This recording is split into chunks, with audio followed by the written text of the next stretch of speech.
আমাদেরকে বুঝার মতন তৌফিক দিতেন।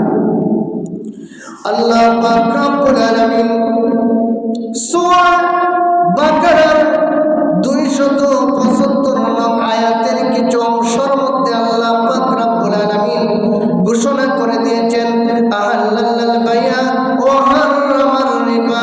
ও দুনিয়ার মানুষ রে, আমি তোমাদেরকে ব্যবসাকে হালাল করে দিয়েছি, সুদকে হারাম করে দিয়েছি।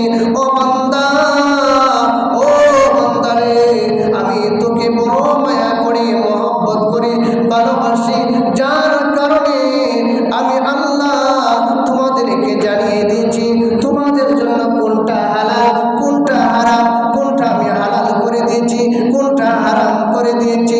এই জন্য আল্লাহ পাক রব্বুল আলামিন আজকে খুতবার আলোচনার মধ্যে আল্লাহ এগুলা বর্ণনা করেছেন।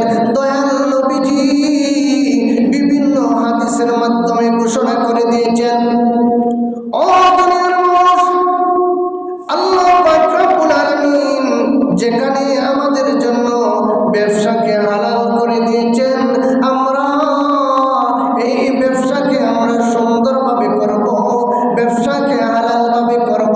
এখন কেমন করে ব্যবসা করতে হবে?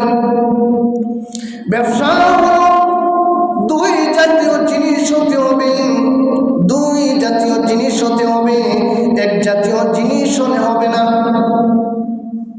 আমার কথাগুলো মনোযোগ সহকারে বুঝবেন, কারণ এক জাতীয় জিনিস দ্বারা কোনো ব্যবসা হয় না,